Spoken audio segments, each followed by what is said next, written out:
Good evening, ladies and gentlemen. I'm Li Wei. I'm Director and Dean of the UCL Institute of Education. I'm giving these opening remarks on behalf of our Provost and President, Dr. Michael Spence, who unfortunately tested positive for COVID today and had to withdraw from this event at short notice. Michael was very much looking forward to this evening's event and is rather disappointed not to be able to personally welcome Professor Tatum, our invited guests, and to all of you, our attendees, both here in the Bloomsbury Theatre and online. But he extends a warm welcome to all of you, and especially to our guest of honor, Professor Tatum. We're delighted to host Professor Tatum as our guest of honor this evening, and we want to thank her for engaging us in a conversation on a very important topic. In a recent online discussion, Lonnie Bunch III, founding director of the National Museum of African American History and Culture, and now secretary of the Smithsonian Institute, and a good friend of UCL's, commented that we have been dealing with two epidemics, COVID-19 and racism. The difference being that racism has been around a lot longer and is proving even more difficult to eradicate. The UCL Institute of Education has a long and proud tradition of developing pedagogies that respond to societal challenges and which enable teachers and pupils alike to make sense of the world around them through challenging how we think, how we teach, and how we speak about issues of equality and race. UCL is a global university. We also operate in one of the world's most international cities. And about 50% of our students are from outside the United Kingdom. Equality, diversity, and racism are real life issues for our students, for our staff, and for the communities around us. These are issues that require academic rigor and both institutional and personal commitment to address them. Along with our absolute belief in academic freedom, we are committed to addressing the issue of racism and its accompanying inequalities and injustices through our words and through our actions. We know that we have work to do to address institutional racism. And events and conversations like this one that foreground the issue make an important contribution to that ongoing process. Now I would like to welcome to the stage my colleague from the IOE, Professor Anne Phoenix, who will set the scene and put Professor Tatum's work in context.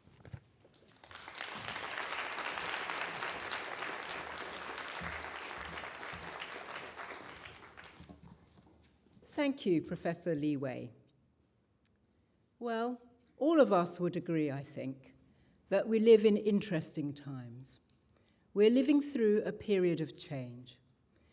And you only need to think about the COVID-19 pandemic and George Floyd's murder and the resurgence of Black Lives Matter that followed that to understand how much we have to deal with inequalities of all sorts within society, but including intersecting racialized inequalities. We also need to think very much about social justice and the claims to social justice that have come from these inequalities and recognition of them over the last almost 2 years, and that have been led in the UK and the USA. So in that context, It is wonderful to have Professor Beverly Daniel Tatum's academic work and social contributions discussed here tonight. They are supremely relevant. Professor Tatum is a US psychologist who did a PhD in clinical psychology, but who also has a master's in religious studies. And she practiced as a clinical psychologist and taught Black studies for 3 years before going on for another 20 years to teach and research in academic psychology and education. More than that, from 2002 to 2015, she was the 9th president of Spelman College, which is a historically Black college and the oldest college for women of African descent in the USA. Professor Tatum said that she wanted Spelman to be a place where young women of African descent could say, "This place was built for me, and it is nothing less than the best." Under her leadership, Spelman came to be recognized as one of the leading liberal arts colleges in the USA. Her experience and achievements are of direct relevance to the discussions we are now having at UCL and in other UK universities about the racialized award gap, degree awarding gap that exists and that is really stubborn. But in addition to nurturing excellence, Professor Tatum was at Spelman when the Center for Leadership and Civic Engagement and the annual Women of Color Leadership Conference were both established. Her work there included commitment to environmental sustainability and to a focus on young women's wellness. She also succeeded, while doing all that, academic leadership, excellence in outcomes, as well as wellness and sustainability, to increase the revenue at the college. So the financial investments in it increased. And she's committed to opening conversations that are meaningful and to forging real social change through leadership. We have a lot to learn from her. Not surprisingly, Professor Tatum's achievements have been recognized in a number of fields. In 2005, she was awarded the prestigious Brock International Prize for innovative leadership in the field of education. The Carnegie Corporation of New York presented her with its Academic Leadership Award in 2013. This is given to an exceptional president of a USA college or university. She was the first president of a college in the state of Georgia and the first of an historically Black college or university to win that award. She was also the 2014 recipient of the American Psychological Association Award for Outstanding Lifetime Contribution to Psychology, the highest honor that the American Psychological Association gives. The citation for the award said, "You've engaged the very difficult subject of race relations in the United States and the impact of such an environment on identity development for African Americans." In addition to success in educational leadership, Professor Tatum has long been internationally recognized as a public intellectual who lectures extensively and who engages in conversations of the sort we're going to have tonight, numerous conversations, and those are on racialized identities, racisms, and education. Her books include Assimilation Blues, Black Families in a White Community, which came out in 1987, and Can We Talk About Race? And Other Conversations in an Era of School Resegregation. However, the book that we're really going to talk about this evening is the one that was originally published in 1997 and that's been particularly critically acclaimed and sold over 1 million copies. I'll have to ask her later how she manages it. I would be happy with 250 copies sometimes. It's an essential text on many reading lists, and it's called "Why Are All the Black Kids Sitting Together in the Cafeteria?" and other conversations about race. The title, "Why Are All the Black Kids Sitting Together in the Cafeteria?" is evocative. And it's evocative because informal segregation in schools still happens in ethnically mixed schools. And when it does, it is the sitting together of black children and young people that's frequently remarked on. It's not the fact that white young people, white children, are also sitting together. It's the black children that are remarked upon. Facing that issue head-on is emblematic of Professor Tatum's style. She answers her own question about why are all the black kids sitting together in the cafeteria for both black and white students by situating it in its social context. And she doesn't automatically problematize the issue at all, but instead discusses it, interrogates it, deconstructs it. The new edition of the book, which is now available in the UK, has been carefully updated since it was first published in 1997, and it includes a 70-page prologue reflecting on changes over the almost 2 decades between the publications. I would like to pick out 5 issues that I think characterize Professor Tatum's work in ways that help to illuminate helpful ways forward, and that I'm sure that she will discuss later this evening. First of all, she aims to provide clear definitions for her readers. She takes a lot of trouble, for example, to define racism and to explain why it's not the same as prejudice, although some people use those interchangeably. In doing so, she both provides everyday experiences from herself and her son, for example, and from a range of other people, but she draws on metaphors, and one that I'm sure she will discuss later is to do with understanding sociostructural racism like being on a travelator, a walkway, for example, between airport terminals. And she uses that to explain why, since racism is both sociostructural and personal, it's not possible to be anti-racist passively by doing nothing, by saying nothing. So that's the first thing, to do with clear definition. Secondly, her work is characterized by inclusiveness, strikingly so. She considers both black and white people's racialized identities, as well as writing about Native Americans, Latinx people, and Asian Americans.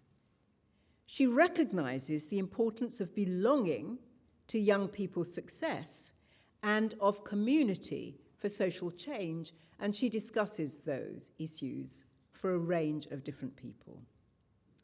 Third, she contributes to decolonizing the curriculum in a broad sense, and she does so by taking a historically grounded and socio-structural approach. Fourth, she's concerned with the development of racialized identities. I've mentioned racialized identities already a few times, from the preschool years onwards. And one of the things she argues and explains, I think, very well, is that very young children, 3-year-olds, are not colorblind, but that they learn really early on that racialized differences should not be talked about. And some stop being able to talk about them at all, or to talk about racisms or anything to do with racialization. Fifth, and perhaps most important, her work is in the service of social change towards social justice. She advocates interrupting racism by having difficult conversations. Conversations that are about racisms, and about racialization. And yet she ends her book on a note of hope. The epilogue is about hope. And that note chimes very much with the hope that was ushered in by Black Lives Matter last year. And of course, hope is always hope.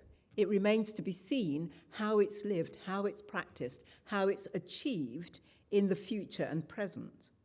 But in keeping with that, Professor Tatum is involved with various educational initiatives that are designed to expand educational opportunity for underserved students and their families, and that are also designed to connect communities across difference. We're privileged to welcome Professor Tatum tonight, and she will first give what I'm sure will be a stimulating and illuminating short lecture before being in conversation with Dr. Victoria Showunmi and Arifa Aminy, and later on allowing you to be able to have a conversation with her as well. So please, a very warm welcome for Professor Tatum.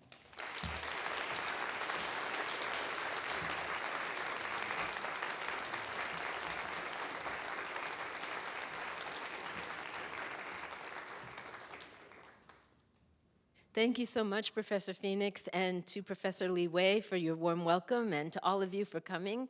I'm delighted to be here this evening, and I am looking forward to our conversation. The slide says, let's have a transatlantic talk about race, and indeed, that is what I'm hoping we will have. It was referenced, first of all, I want to thank Professor Phoenix for your careful reading of my book and the identifying of those themes. And I'm sure we will talk about those themes in the context of the dialogue that we're going to have collectively. But I wanted to begin, before we get into the conversation with my conversation partners and all of you, by collecting a little data, if I might. From all of you, I have had the opportunity to do a little bit of speaking here in the UK. I've been on this side of the pond, as they say, since the 12th of November. And during that time, I've had the chance to speak to audiences in Newcastle and Oxford and Exeter and now here with all of you at UCL.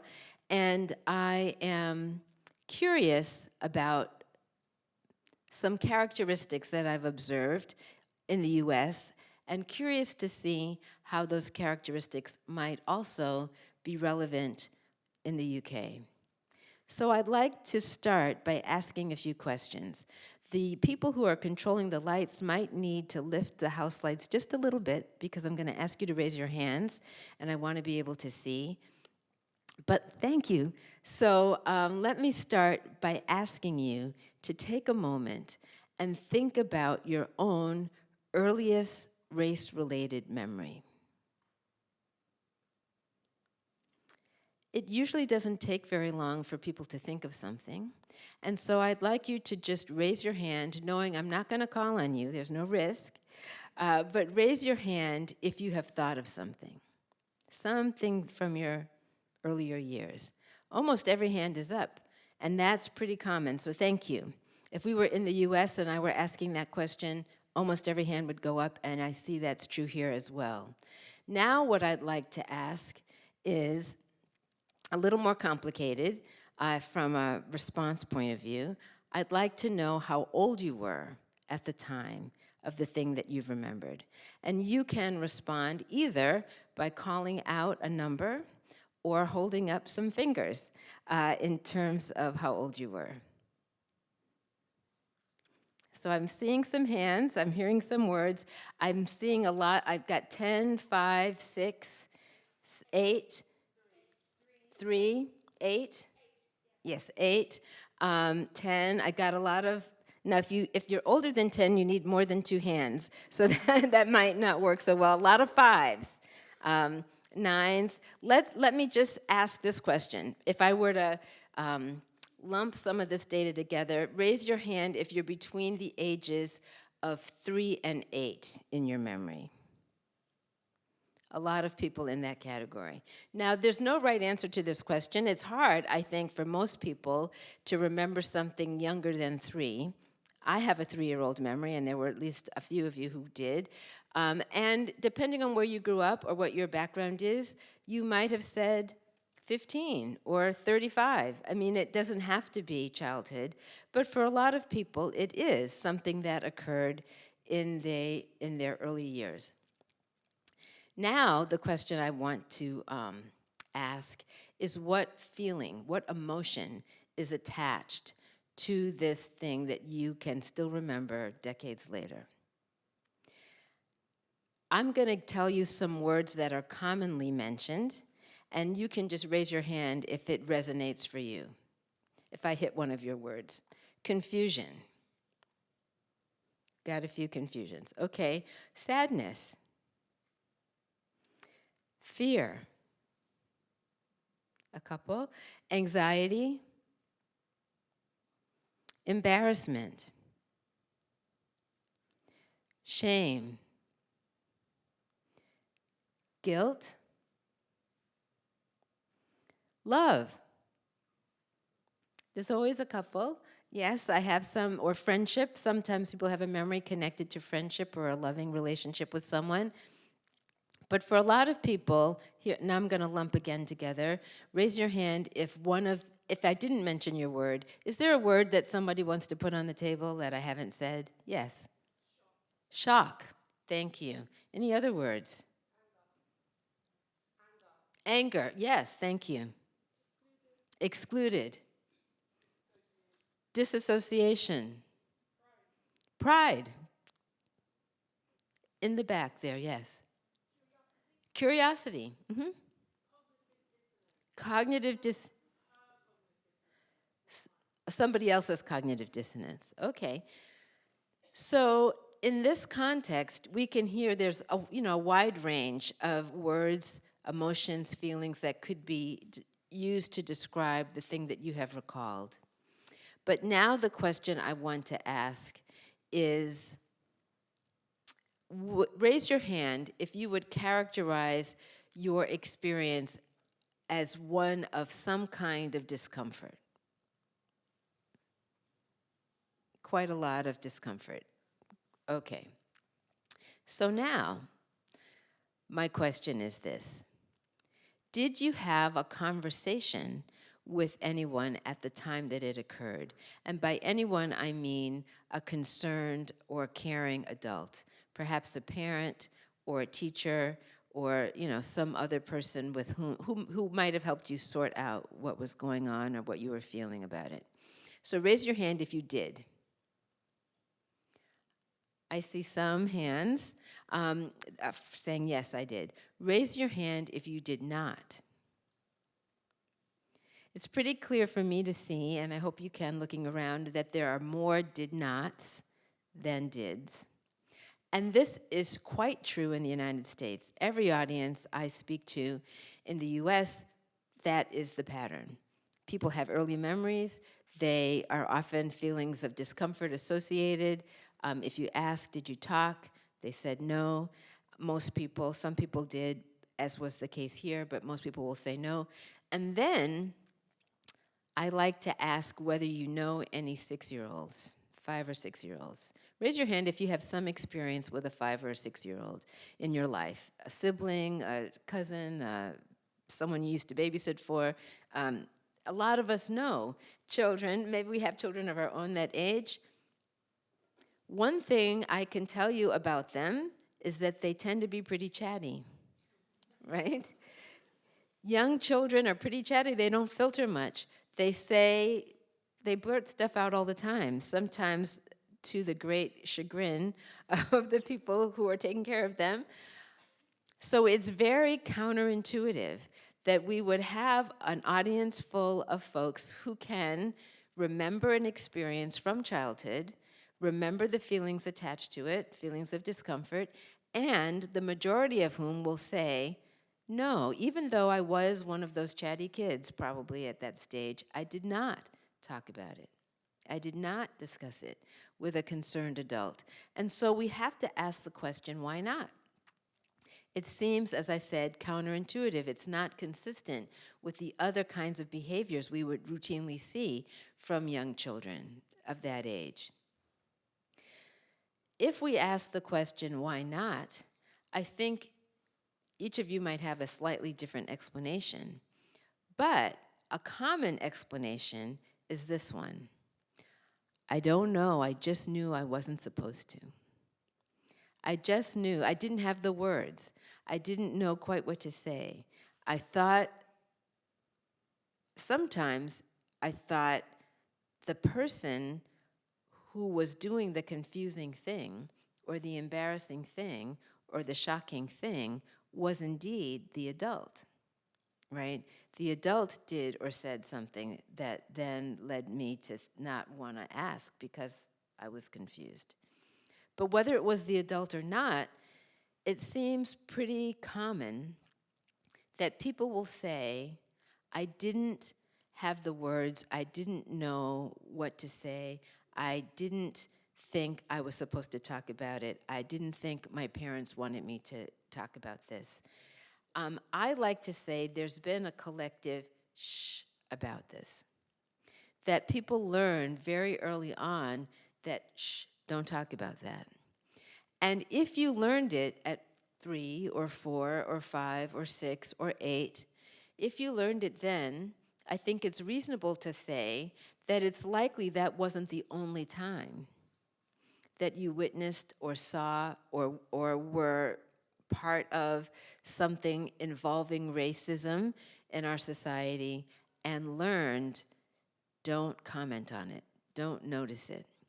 And in fact, when adults say that the children they know are, quote, colorblind, I talk about in my book the fact that actually they're not colorblind. They do notice difference, they do comment on difference, they do start to recognize the racial hierarchies in our societies. But what children do learn to be and turn into adults who are color silent. They learn they're not supposed to talk about it. So why have I spent this time making this point? Fundamentally, it's about the fact that you can't solve a problem you can't talk about. And if, in fact, we want to interrupt the cycle of racism, we have to be able to have a conversation about it. Professor Phoenix mentioned that at the beginning of my book, I spend a fair amount of time talking about definitions, because definitions are another way in which we struggle around conversation. If I'm talking about racism and have understood it to be structural, not just individualized acts of meanness or name-calling or discriminatory behavior, but reflected in terms of policies and practices that have been baked into our society. If I understand it to be more comprehensive than just individual behavior, but cultural norms and messages, as well as institutionalized patterns of behavior, if that's my understanding and somebody else's understanding is just an individual act of meanness, we're going to have difficulty talking together because we won't be on common ground. I say in my book, you might not agree with my definitions, but at least you know what they are. And then you can be clear. I can be clear about what I'm saying. You can be clear about what I'm trying to communicate. And to the extent that someone is clear back to me, it facilitates our conversation. So I'm going to spend a minute talking about that conveyor belt. I call it the conveyor belt. I think Professor Phoenix referred to it as a travelator. That's a new word for me. But the moving sidewalk at the airport. I talk about this as a way of thinking about the way racism operates collectively as a system that was in place before we arrived on the planet, right? I was born in the mid-1950s. There are people here who are probably born in the 60s or the 70s or the 80s or the 90s or maybe even the 2000s. And it doesn't really matter when you were born, that system was operating. It's like when you got to the airport, that moving sidewalk was operating. You didn't have to wait for them to turn it on. It was operating. You stepped right onto it. And if you stepped right onto it, you got carried along. If we think about the way racism has been operating in our society, sometimes, let's imagine that moving walkway is moving very, very slowly. You could theoretically be standing on it and not feel it move, much like we don't feel the earth revolving, right? It's moving, but we don't feel it. You could be standing on that moving walkway and not feel it. But nonetheless, you stand there long enough, you're going to be carried to that destination, the next terminal, wherever you're headed. If we think about the fact that there are people who are actively embracing an ideology of white supremacy, there are people who are actively engaging in racist behavior that we would all agree was racist, name-calling, writing racist graffiti, attending, in the context of the US, Klan meetings or white supremacist organizations. We might think of people like that as actively embracing an ideology of white supremacy, actively embracing racial hierarchies, actively embracing racism, as being like the people who walk fast on the walkway. They know where it's going, they're eager to get there. There are other people who are not doing any of those things, but they're standing on the walkway because they were born onto it. We're standing on this walkway, and it's moving. And they might not notice it moving, but it is moving, and they're being carried along. And even though they might not get there as quickly, they're headed to the same destination as those people who are actively walking. So what does that mean if you all of a sudden become aware that that cycle is carrying you? What does that mean if you don't want to go where the cycle is heading? You have to do something. You have to take action. You have to turn around. Well, let's imagine you did that. Let's imagine you turned around, but you didn't start walking. Now you don't see where you're going, but you're traveling backwards, right? You're still going in the same place, but you just are not paying attention. You don't notice it. You don't see where you're headed. You might think, I'm not going where those people are, but in fact, you are because you're just standing still. The only way to interrupt this process is to be actively moving in the opposite direction, actively walking fast in the opposite direction. And that's what it means to be actively anti-racist. But how can we interrupt the cycle of racism? How can we explore what behaviors will interrupt that cycle unless we can have conversation about it? I live in the United States. I'm returning there tomorrow. And one of the things that's happening right now in the United States you may be hearing about is a lot of discussion about whether racism should be discussed in school under the umbrella of critical race theory. If you know much about critical race theory, you may know that it's the rare school that's having a conversation about critical race theory. But it's become shorthand for talking about racism in general. And a lot of places are saying, no, don't talk about it. It's divisive, it's upsetting, it causes distress, particularly for white students. And yet, racism is distressing. How can we interrupt that system without learning to think critically about it? How can we interrupt that system without being able to engage one another in dialogue? Much of what's in my book is about how to have those conversations and how people change in terms of how they think about themselves and others when they have the opportunity to engage in that kind of dialogue. It's because I know the transformational nature of such conversations that I put the word conversation in the title. Yes, I talk about why the Black kids are sitting together in the cafeteria, but the most important part of my book is about, in my opinion, is about how we have these conversations and why it's necessary to have them in order to facilitate change. And it's with that spirit in mind that I was so thrilled to be invited here to have a transatlantic conversation. So I am now going to invite my conversation partners to join me on stage. I'm delighted that the conversation is going to be moderated by Professor Victoria Showunmi, and she is joined by a student who I will allow her to introduce when we join each other together on stage. So please come forward.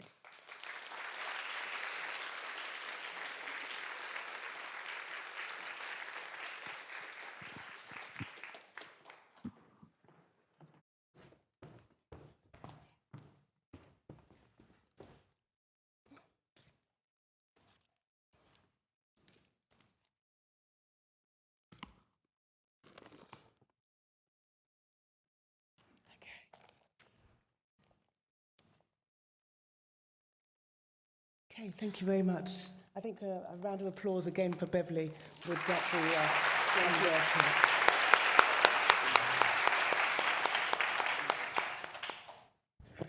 So, Beverly, it feels like we've already started the conversation. Yes. So what are we going to do now? We're going to continue.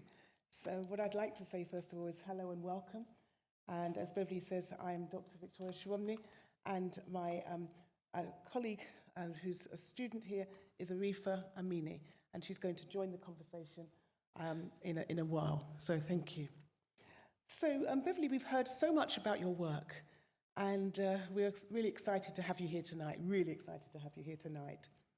Now, my role tonight really is to continue with the conversation and then bring in the voice of one of our student union sabbatical officers, which is Arifa Aminy, who is an equity officer. So I'd like to begin, actually. So, and I know you've already been with me a little bit tonight as well, so this, some people haven't been here, so that's fine. Would you mind telling me a little bit about yourself? Because I think that would be really helpful to start the conversation going. Sure. So when people ask me to talk about myself, I often like to start at the very beginning, which really goes back to the year I was born. And I will assure you I'm not going to take you year by year by year. But I was born in a historic year, and that was 1954. And 1954 was the year of the Brown versus Board of Education Supreme Court decision, which declared legalized school segregation as unconstitutional. So I like to say that because so much of my life experience was very much shaped by that Supreme Court decision. I was born in the southern United States in Florida, in Tallahassee, Florida.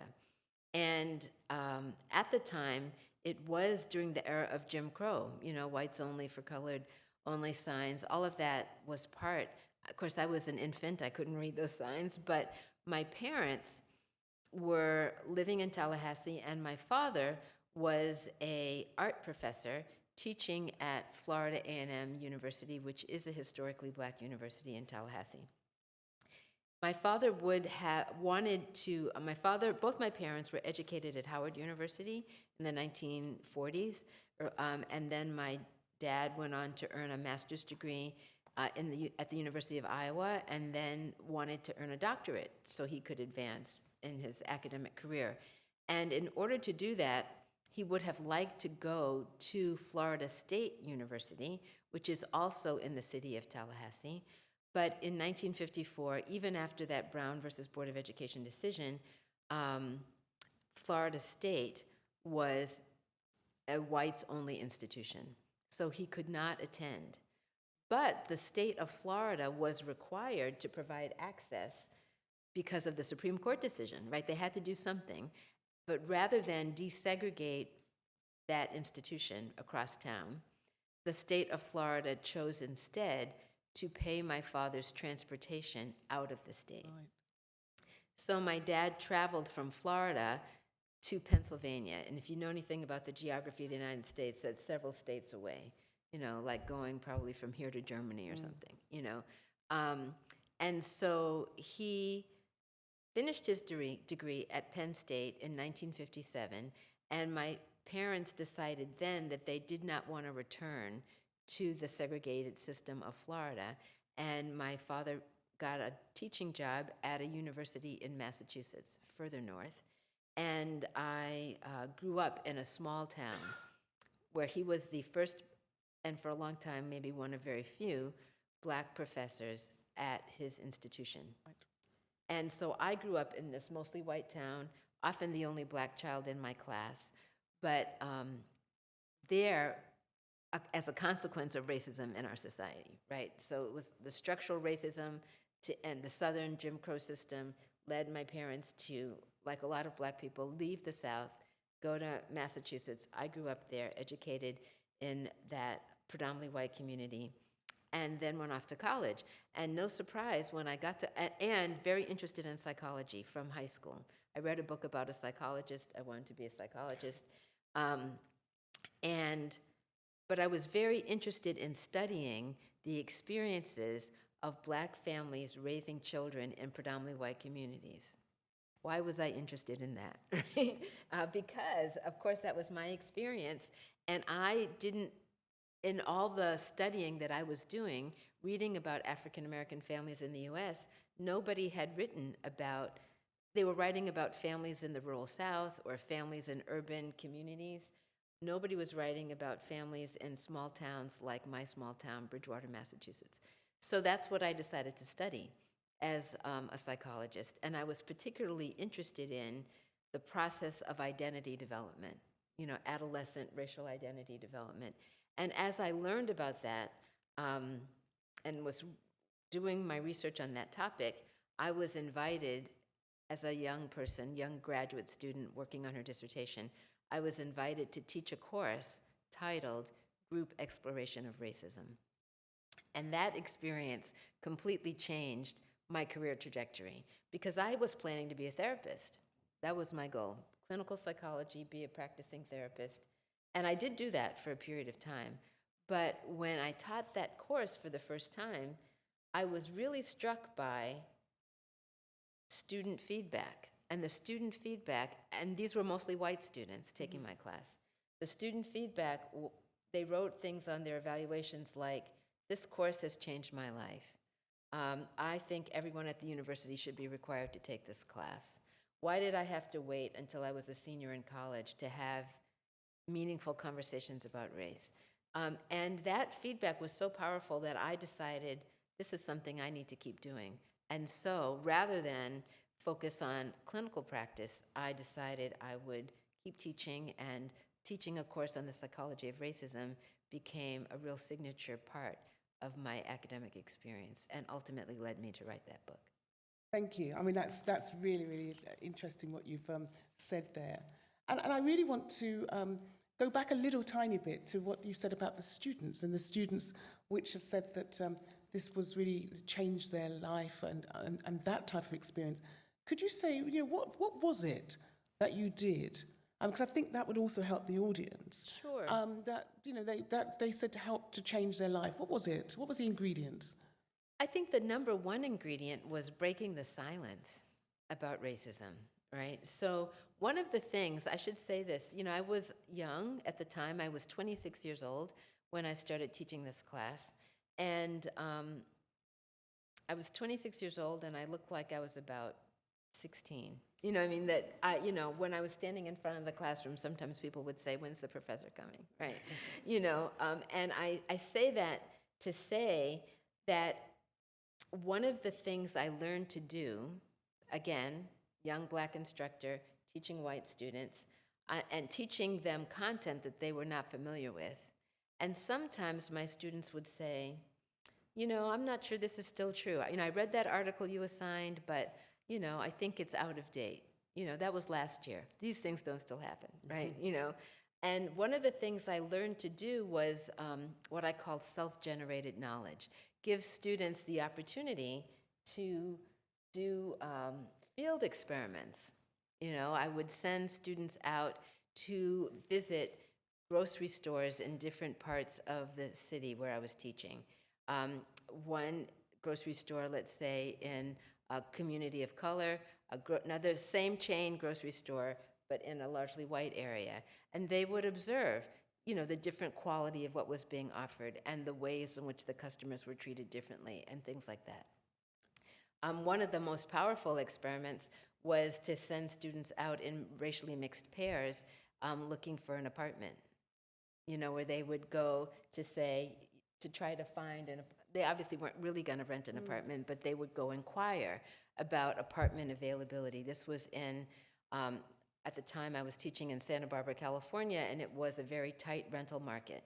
And they often would come back reporting documented housing discrimination and be really surprised that that was still happening. The white pair would go and be told, no, the apartment's not available, but it's going to open up in a few months, and here's what the rent will be. A mixed couple or a black couple would go to the same apartment. No, we don't anticipate any vacancies. Well, if you do, what would the rent be? They'd be told a higher number. Those kinds of things would happen. Students began to see for themselves, not just take my word for it, but see for themselves the ways in which racism was operating in their communities and be able to talk to each other about it. And I want to say this, I think, I was talking earlier when I was up here alone about the ways in which we are silenced around this issue. And sometimes I like to say, imagine this, it's like racism is a big stinky elephant in the room, and when you are, let's imagine there was this big elephant sitting up here with the stage with us, and we said, please, whatever you do, don't notice it, right? Try not to pay attention to it, keep your focus on us, don't think about that elephant. If you were successful in doing so, it would only be because you expended a lot of cognitive energy. Exactly. Right? If we think about racism as something that's like that, it's something that's visible to all of us, but we've learned not to notice. When somebody gives you permission to notice, all of a sudden your cognitive energy is available to you. Very consistently in over the 40 years, it's like 4 decades I've been teaching about racism, one of the words that people often say about it is how energizing it is. And I've often thought about why do people say energizing? What's energizing? Why has this been so energizing? Because we use a lot of energy not noticing. Yeah. And when you give people permission to notice, to talk about it, to process, to think that it could be changed, it's quite liberating. It doesn't always feel good at the beginning, and students will tell you that. They would say, Dr. Tatum, I'm tired of this subject. I don't want to read any more articles, don't show any more films, I'm done. Well, it's only halfway through the semester. So what do you do about that? Require attendance. And so the fact of the matter is that we can process this in a way that is empowering. And I think that opens up for a couple more questions, if I may. Actually. Sure. So why do you think we feel so uncomfortable about talking about race? Because it's painful. All right. I think that's a really important point, really. And the pain, are you saying it's physical, emotional? What when you say about pain? Because people may not really recognize some of that when we're sitting in the audience. Well, let me take the word back, painful. It's uncomfortable. There is discomfort. So if you are the target of racism, it's uncomfortable because that is painful. You don't want to be reminded of your target status, right? Yeah. There's that. And you might be triggered to remember painful experiences. Thinking about the murder of George Floyd, right? And I'm thinking about the young black woman, the teenager who filmed that. We wouldn't all know about it had she not made that video. And I'm quite sure the police officer would not have been convicted had she not made that video. And yet, when she was testifying, I don't know if you saw any of this on TV, when she was testifying, she talked about how terrible she feels, that she couldn't do enough, that she wished she could have done more, that, it was hard for her to sleep. It was traumatic for her to witness that murder and to have the strength to cover it and to capture it, but still traumatic. Let's imagine, fast forward, she's a college student studying racism. She's gonna be triggered by these conversations in all likelihood. That's gonna be painful. So there's that. But then there are the students who start to recognize the ways in which, the white students who start to recognize the ways in which they have been benefiting from racism, the way they have experienced what we often refer to as privilege. But even if you don't think of it as privilege, I have a colleague who uses the term immunity, white immunity, that they haven't been followed around in stores when they're shopping. They haven't had to navigate difficult circumstances with police, etc. And that may cause a sense of guilt. Or maybe you recognize, gosh, my parents were in those pictures of people yelling at Ruby Bridges, right? No. That was just recently on the internet. So that there's some guilt, and that's uncomfortable. There are all kinds of feelings that people have, but we have to be able to work through those feelings. And it's possible, as pedagogically, to give students tools to process that in a way that allows them to grow.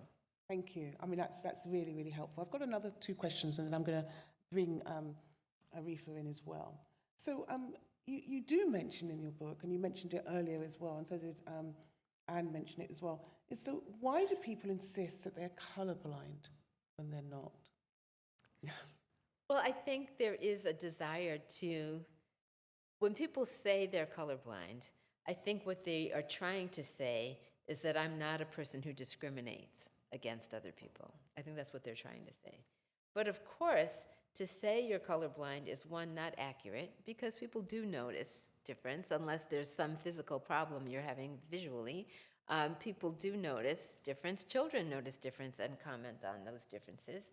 And the denial, when someone says, I don't notice that you're Black, right? Or I don't think of you as Black, or I don't, and I'm speaking from my own experience as an African-American woman.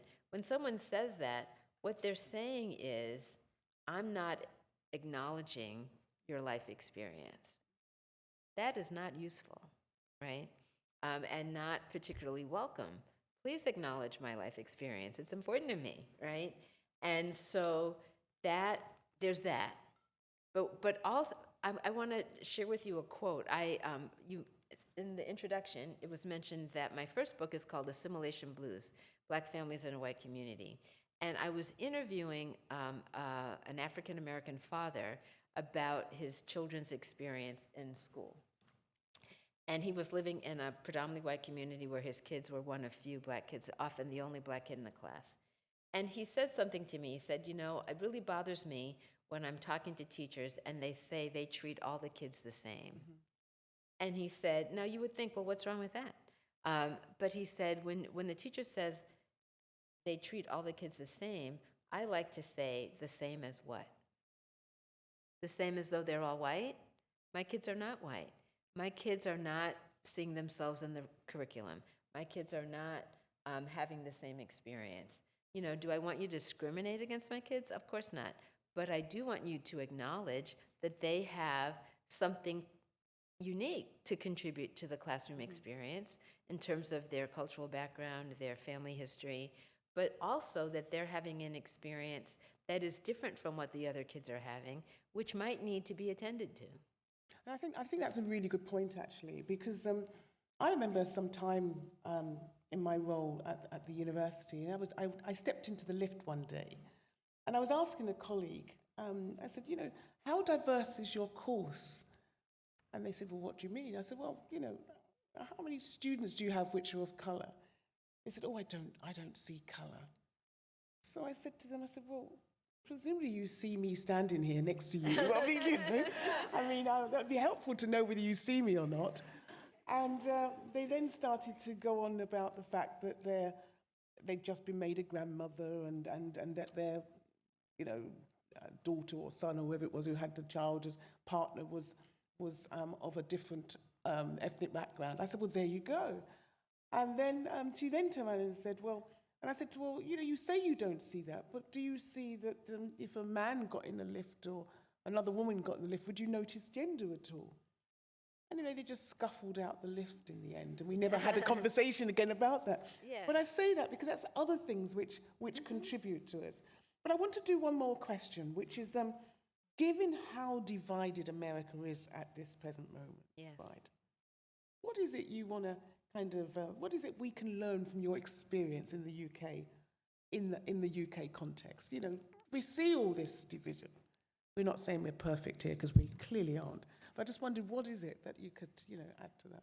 Well, it's interesting because, as I said, I've only been here since the 12th of November. But during that time, I've had a lot of conversations. And one of the things that I think, well, of course, each society has its own uniquenesses. There's no doubt about that. But one of the things that I find in common is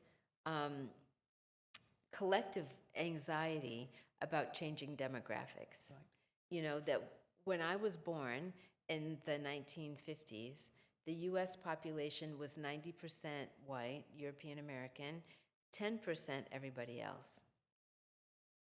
Today, if you are a baby being born in 2021, that population, that cohort of children is not going to have a clear majority, right? The population has shifted. If you look at the whole population, children, adults, et cetera, what used to be 90% white is now about 66%, 67%, 2/3. But the younger you go, if you go to a cohort of 18-year-olds and younger, it's much more likely to be maybe just barely 50% white and 49% everybody else. And that's a big change. And while we might say so what's the big deal, right? If you have internalized assumptions about a racial hierarchy, if you have internalized stereotypes, and we all are exposed to stereotypes. I talk about those stereotypes as like breathing smog. Nobody wants to say they're a smog breather, but if you live in a smoggy place, you are. You can't avoid it, right? It's the only air available. And we all have been exposed to misinformation about people different from ourselves, and sometimes about people like ourselves. And so to the extent that you have internalized those things, and in the US, there's still a lot of neighborhood segregation, residential segregation. If you've grown up in places where you haven't had firsthand opportunities to get to know and feel comfortable with people who are different from yourself, you may feel fear, anxiety about this changing population, which I think is driving a lot of the dysfunctional behavior we see in the US. But as somebody, as an outsider looking in, I think some of that fear and anxiety is operating here as well. All right, thank you. Thank you very much. I think that's really important. I'll throw in another little thing. I live by the woods and the forest, basically, and I have 2 dogs. And I was walking along the road just a couple of weeks ago, actually, and somebody decided they wanted to shout out the derogatory term, And I'm looking at them, and I'm with my hoodie and everything else walking. I was thinking, what's the issue here, And but felt they were very brave, and they just drove off after I turned around and looking at them. But these are the things which are happening daily. They're not something which is just kind of a few years back. This is just recently. Yes. So okay, I'm going to now turn my attention now to and bring in Arifa, and who is our sabbatical student equity officer. So welcome. I'm going to bring you into the conversation. Now you've been listening to the conversation with Professor Beverly Tatum, all right? And I want to ask you, first of all, a couple of things. One is, can you tell me a little bit about who you are and how this conversation is of interest to you and the wider student community? So if you could just spend a little bit of time on that, that would be helpful. Thank you so much, Victoria. And first of all, I want to say hi, everyone. And I'm so proud and so honored to be there this evening with Professor Beverly. I'm equity officer in Student Union, and I'm from Afghanistan. I grown up in Afghanistan, and the reason I'm here tonight is like, as a woman, as a young girl born in Afghanistan, I face discrimination in a tremendous scale. Like still, I'm facing in Afghanistan, like women is not counted as a human at all. Like I faced that when I was a child, I was not allowed to go to school for many years. I was banned from my basic rights as a human. And on top of that, I was belong to ethnic minorities who are Uzbeks, like Uyghur in China and in Afghanistan. They don't have any right, and even they can't speak their own language. They can't use their own language in public. As a child, I always I remember when Dr. Beverly said that you remember your childhood with any discrimination. I was remember that when I was a child, I really scared to talk about my native language, and because Uzbeks called dumb people in Afghanistan because they don't understand, they're stupid. And I was so scared always that if my mom or my family speak Uzbek in front of my people, my friends, they would reject me. They wouldn't like me because they say Uzbek people are dumb and they shouldn't be part of the community. And plus, like if you identify LGBT community, it's completely that you don't have even right to leave. Just they don't have any right. Well, as a student body, we must talking about that racism issue, because in UK, as many other countries around the world, the racism is still there. However, people deny it, but still is here, and many ethnic minorities, disabled students, LGBT community, plus students still suffer from racism in a very high level, and it is like a disease. It is really, as Dr. Beverly said, it is really inside killing people. It is damaging people from inside, because some people think that this is normal, and inside they lose their confidence, they lose their self-esteem. They think that they're not good enough, they're not belong this community, there's something wrong with them, or something lacking on them. So that is very, very, very important that we have to bring this conversation and keep talking about racism. And it's very important that we understand other people's cultural sexuality and gender, language. And one of the things that I always like from my childhood until now, when I even come in the UK faced with discrimination, was language. That my language was not accepted. When I was child, my mom tongue was not accepted. In Afghanistan, I was told, yeah, Uzbeks should go to the Uzbekistan. They not belong to Afghan people. They are not from Afghanistan. And I was like, lost my identity. And we don't know that where we all belong. And when I came immigrant here in this country, I still was like seeking my identity. That was my identity. I am not belong Afghanistan. I'm not belong here. What's my identity is. And I think that's really. I'm gonna say something else within that. So I think that's really helpful, actually, what you've said. And I'm going to do like I've done with Beverly, just say a couple more things, a couple more questions. I wondered whether when you came to the UK and whether race was something that was part of your conversation when you was growing up. Because the conversation here is about race, and I just wondered whether that was something which was new, kind of a new concept when you came to the UK? And if you could just say, is that something which you want to, that you could actually explore? The racism, discrimination was not new for me. And when I arrived here, as I said, that in Afghanistan, women are discriminated in two ways. One is like as a being women, because one thing that I noticed in Dr. Beverly's book, that ableism, like in Afghanistan, women are called that mentally your women are not capable as men, because men are much better capacity and mental capacity, because women cannot get a proper decision. That's why they haven't got chance to the leadership and community. Even they don't have voice in their own family, because they seen women doesn't have ability.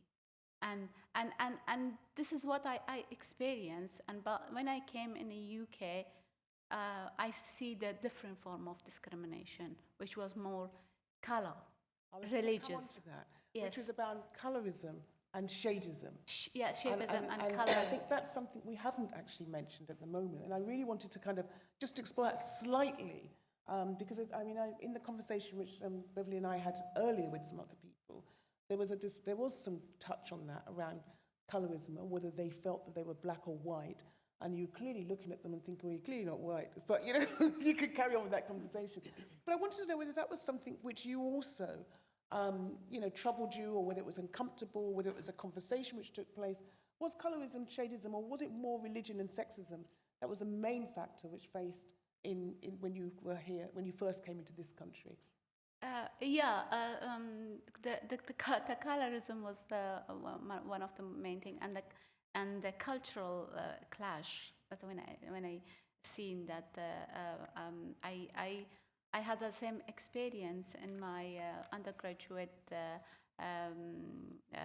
university in 1992 post universities. Yes. I perfectly seen that what Dr. Beverly's book says, that black students were sitting together and white students were sitting together, Muslim students were sitting together.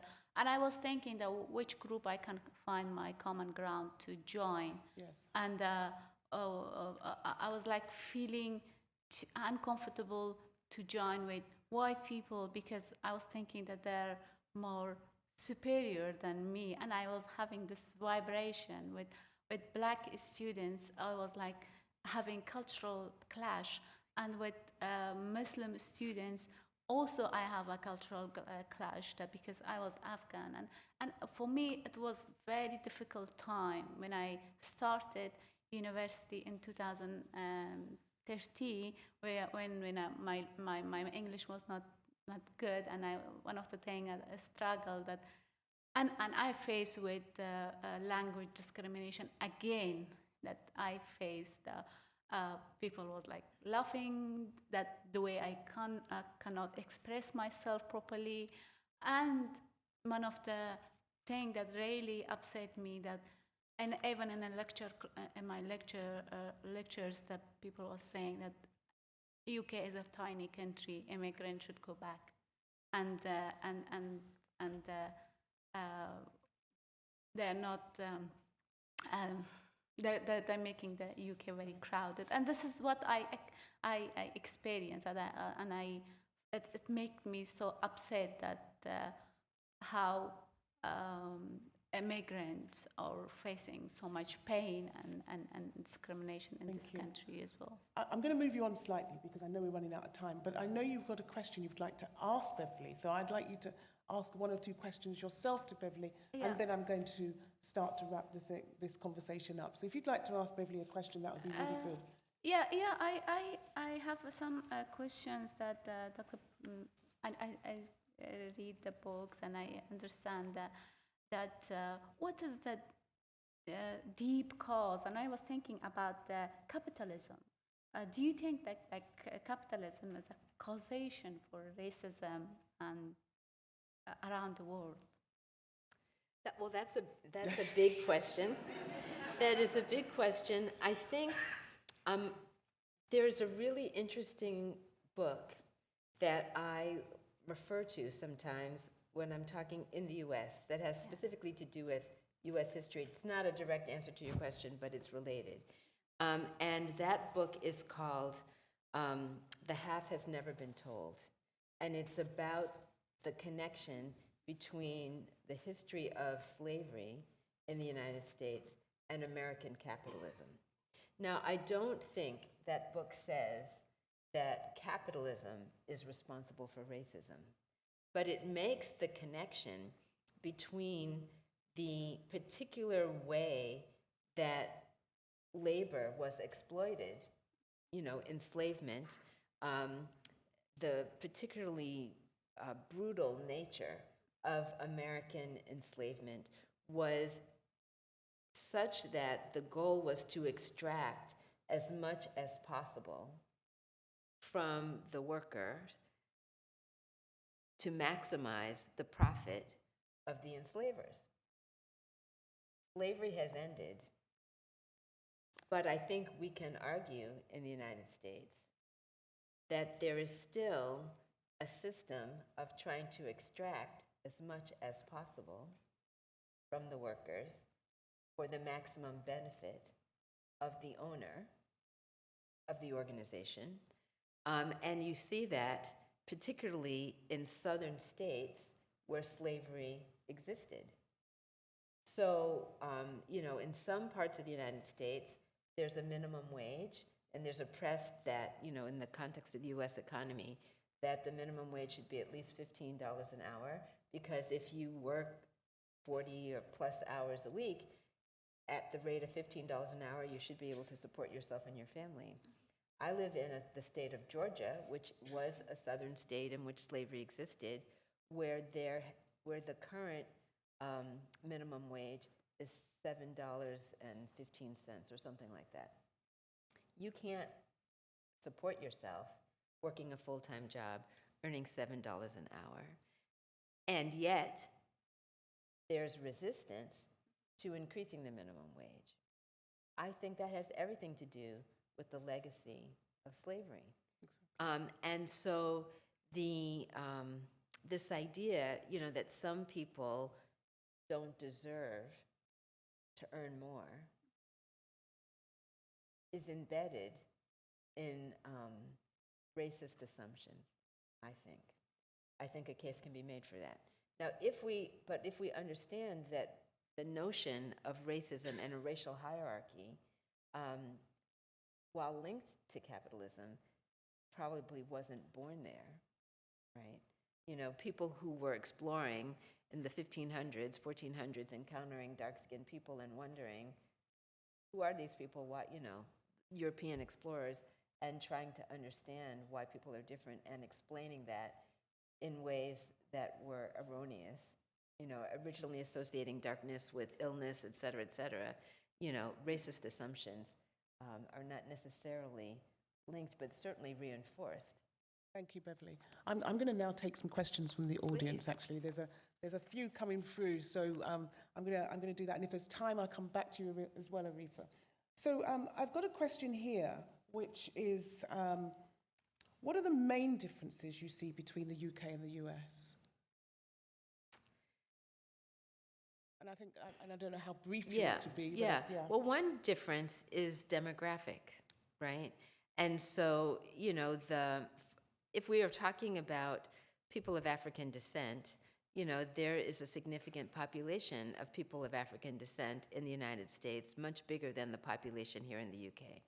And the push for civil rights, I think, is longer, has a longer history in the United States than it does here in the UK. So, for example, there's a new book out. I want to put in a plug for this book, which I just got my copy of, and I want to put in a plug for Black Britain Beyond, which was a conference that took place November 12th, 13th, 14th.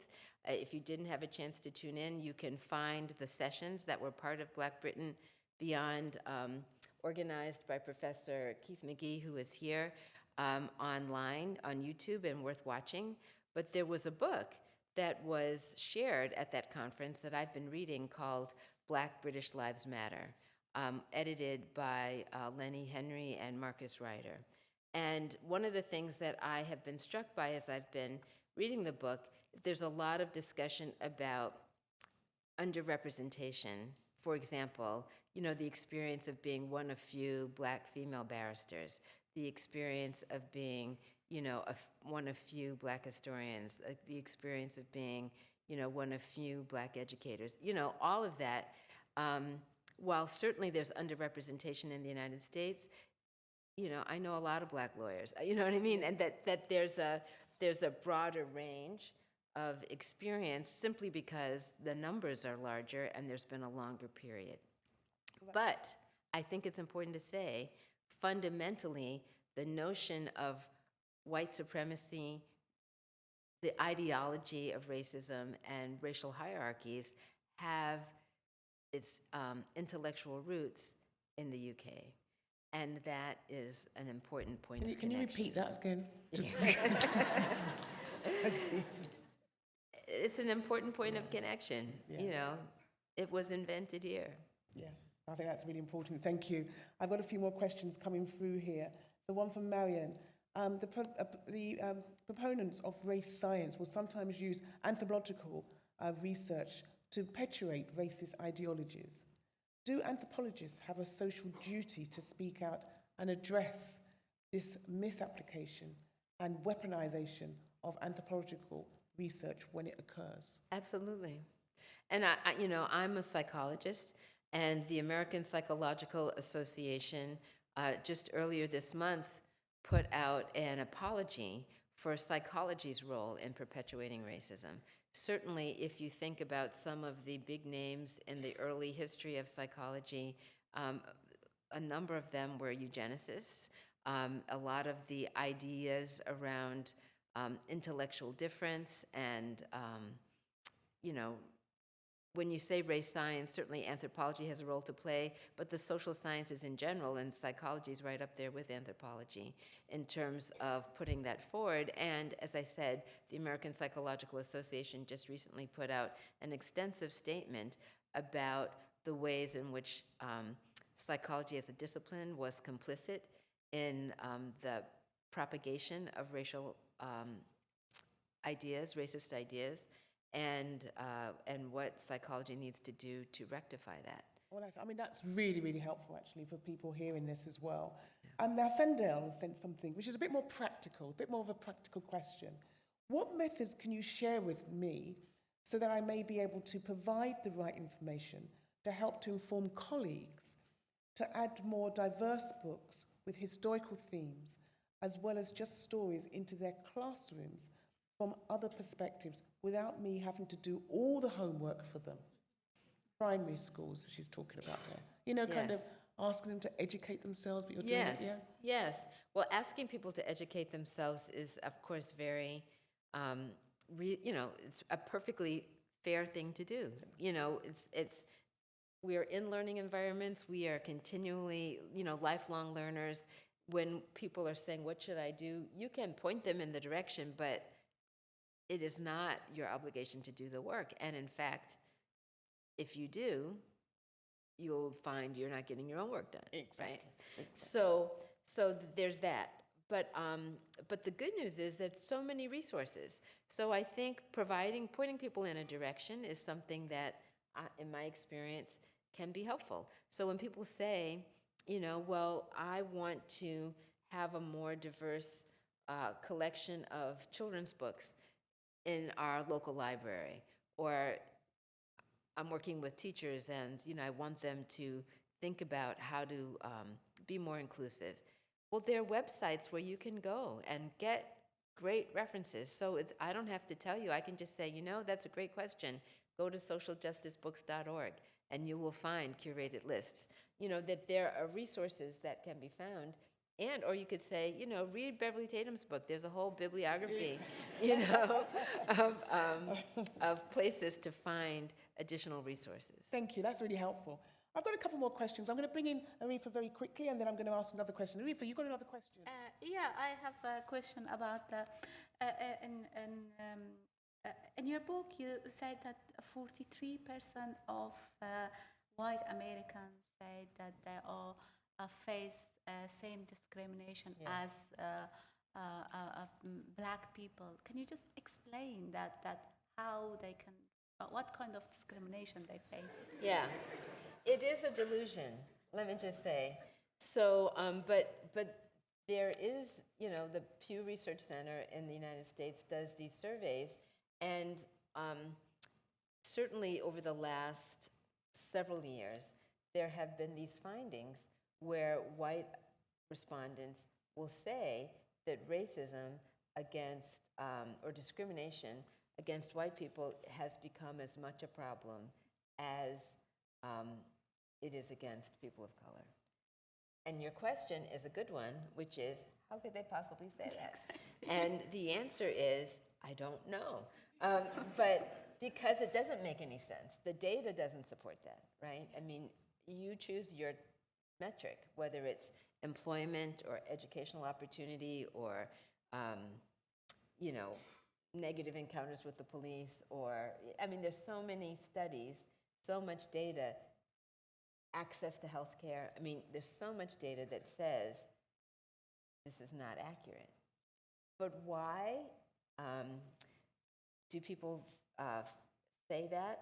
I'm going to suggest that it has to do with a general pattern of distortion. What do I mean by that? If you ask, if the lights were up, that doesn't mean put them up, but if the lights were up and you could see everyone who was here and people looked around, and then you asked the white people to estimate how many people of color were in the room, almost always they will overestimate, right? They will always overestimate by a significant number. I was teaching, this is an anecdote, but what I was teaching my psychology of racism class in predominantly white institutions. My classes were always racially mixed in institutions in which it was possible to be in a classroom where everybody was white, right? And so let's say there were 30 students in my class and maybe 4 of them were students of color. My white students would say, it's been so great to be in a class where half the class is black. There's an overestimation. And why is that? I can't completely explain it. But what I can say is that when you have an unequal society, right? I'm going to imagine this is a seesaw. This is the seesaw. Up here, down here. If we want to equalize things, the seesaw's going to shift. And any movement feels like loss, right? There's more discrimination. A white guy can't get a job anymore. That's what people say. There are a lot of white men employed. Let me just say that. But it is that sense of any shift toward equality feels like loss. But what we have to understand, and another book which I think is really helpful, is a book by Heather McGhee titled The Sum of Us. Highly recommend it. In it, she basically says, what we need to understand is the cost of that inequality. It might look like a good deal, but it's really not. That the whole society is paying for its dysfunction. And the whole society, doesn't have to be thought of as a zero-sum game. You win, I lose. I win, you lose. It doesn't have to be thought of in that way. That it's possible for everybody to gain through what she calls the solidarity dividend when we have a more equitable society. We're nearly at the end of the conversations, and I think we've had a really interesting time with you, and there's still a little bit more to do.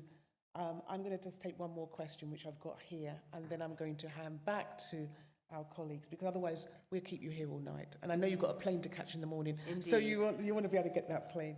So which one do I take? I mean, this is from Lara, I think it is. Thank you for sharing with us this evening in your pursuit of having difficult conversations about race. Have you ever experienced activism fatigue? If so, how have you addressed the feeling?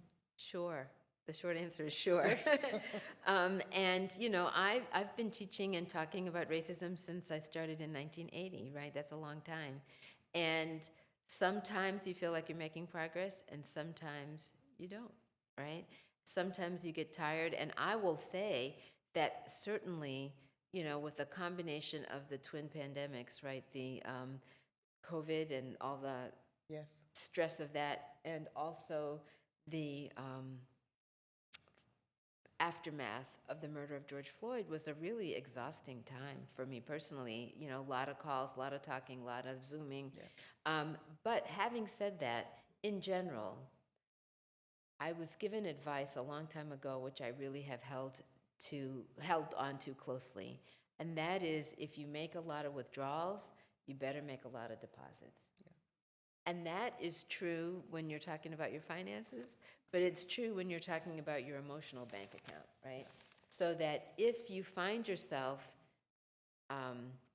being drained by the activism fatigue or the activism, you know, the engagement with these issues, then sometimes you have to step away and restore, right?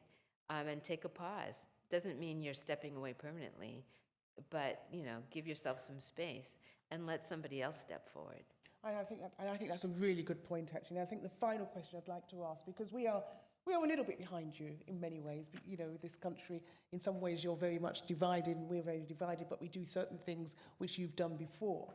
So I want to just really end on this one. Does the conversation and the work that is being done on the decolonizing the curriculum, does this actually move things forward? The short answer is yes. And what I mean by that is the conversation does lead some people to make changes. You know, now what we see in the US is that as there's been a greater push, there's a greater pushback, right? And Dr. King, in his last book, which is titled, Where Do We Go From Here? Chaos or Community? That book was published in 1968, but it's quite relevant to today. And in it, he said, after every period of social progress, there's pushback against that progress. Yeah. And certainly you can see that, right? You can see that in the US. You know, there's been a push to create more inclusive, to decolonize the curriculum, as you said, and now there's a tremendous pushback against it. The book, Dr. King's book, poses the question, chaos or community? And he says we have a choice to make. You know, we are either going to choose chaos or we're going to choose community. The effort to decolonize is fundamentally a choice about community, including painful history, and including,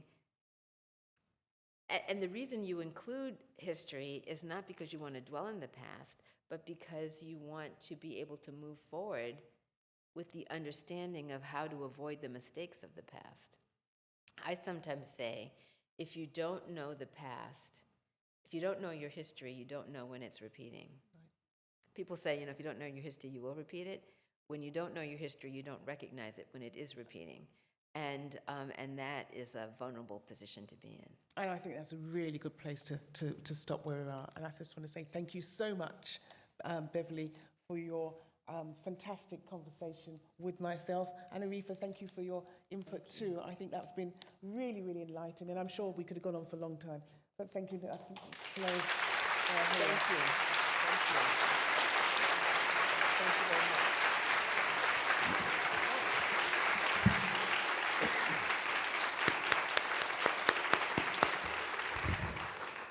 Thank you all. An evening like this requires a cast of people to make it happen, and it is truly a collaborative effort.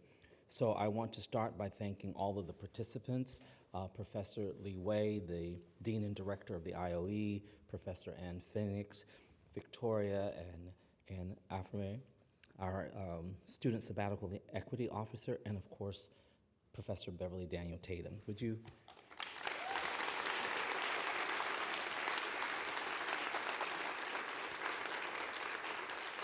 This evening has been a collaborative effort, and we want to thank our colleagues from the Bloomsbury Theatre, including the technical and ticketing teams. They really should get a big round of applause. The hidden parts that are crucial that make things like this happen. We have reached a wider audience this evening thanks to our event partners, the British Library, who enabled the live streaming of the event. So many thanks to them, and to Unique Media TV for making it happen. Another round of applause for them. And finally, this evening would not be possible without the efforts of UCL Culture, and certainly Simon Kane, the executive director of UCL Culture, who has worked tirelessly to make this event happen. Can we please give it up for Simon Kane?